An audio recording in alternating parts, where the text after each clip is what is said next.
Bon, voilà, le samedi 12 mars 2016, j'ai été victime d'un accident de route. Je me suis fait renverser par une voiture alors que nous étions sur une route de montagne à quelques kilomètres de Ciudad Hidalgo. J'ai perdu connaissance puisque le dernier souvenir que j'ai de l'accident, c'est d'entendre un énorme coup de frein juste derrière moi et je me suis réveillée dans le bas-côté, par terre, avec mes sacoches éparpillées un peu de partout. Je vois pas mon vélo. Carlos qui faisait du vélo avec nous et qui nous accompagnait était à côté. Je me souviens d'un groupe de cyclistes de route qui s'est arrêté, qui était autour de moi. J'ai passé une nuit à l'hôpital et nous sommes rentrés à Morelia le lendemain où je me repose depuis. J'ai quelques blessures à guérir, des contusions mais rien de cassé et j'ai pris un coup sur la tête, comme vous pouvez le voir, j'en ai eu beurre noir. Le lendemain, Carlos m'a expliqué ce qui s'était passé puisque lui il était juste devant moi et il a vu l'accident et je vais reconstituer avec des figurines ce qu'il m'a expliqué. Donc ça c'est moi, c'est pas très ressemblant mais enfin bon c'est moi qui fais du vélo. Je suis donc sur cette route de montagne, on est en descente, il n'y a pas de virage, je regarde devant moi mais pas dans mon rétro, je suis concentrée sur la route et je freine pour pas prendre trop de vitesse puisqu'il va y avoir un virage devant moi. Donc je descends, concentrée. D'un seul coup, j'entends un énorme coup de frein derrière moi.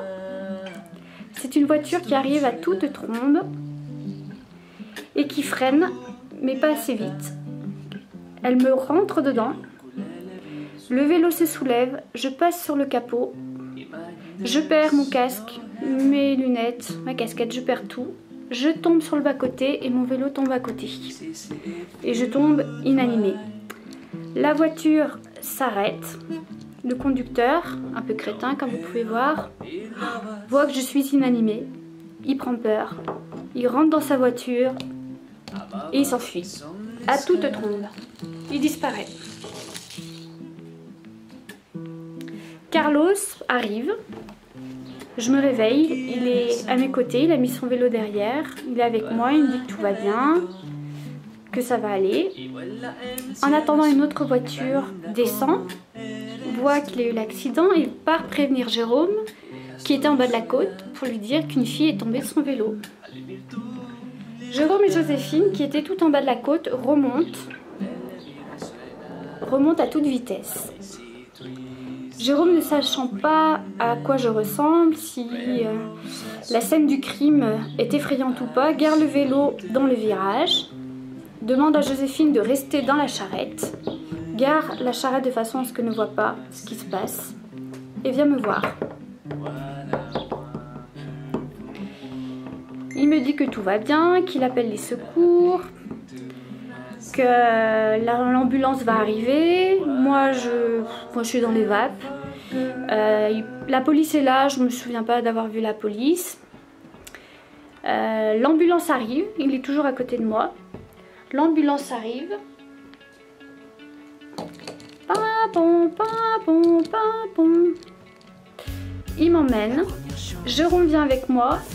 Et Joséphine aussi, et nous partons à l'hôpital, à Ciudad Hidalgo, où je passe 1 heure aux urgences. Comme dans les films, on découpe tous mes vêtements, on prend des radios, on soigne mes contusions, je me retrouve avec de la glace sur le front, la bosse que j'ai sur la tête est grosse comme une balle de tennis. Et puis je passe la nuit à l'hôpital. On me soigne et le lendemain, comme je n'ai rien de cassé, heureusement, et que ma bosse est diminuée, je peux sortir de l'hôpital.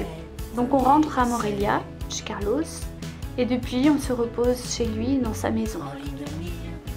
Donc ce qui reste de l'accident, puisque mon vélo a été ramené par Carlos dans sa voiture, ce qui s'est passé, c'est que la roue arrière a pris le choc, mes pneus ont explosé, la jante s'est cassée en deux.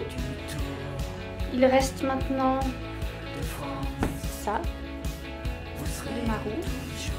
Je la remercie d'ailleurs, puisque peut-être que les blessures auraient été plus graves si la roue n'avait pas absorbé le choc de l'impact.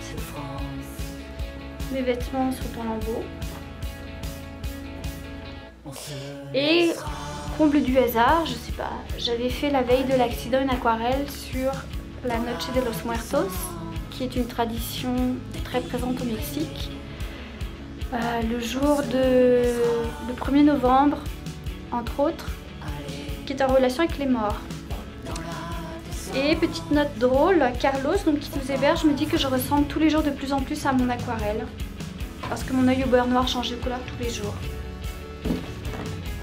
Donc voilà, je vous laisse vous faire votre avis là-dessus.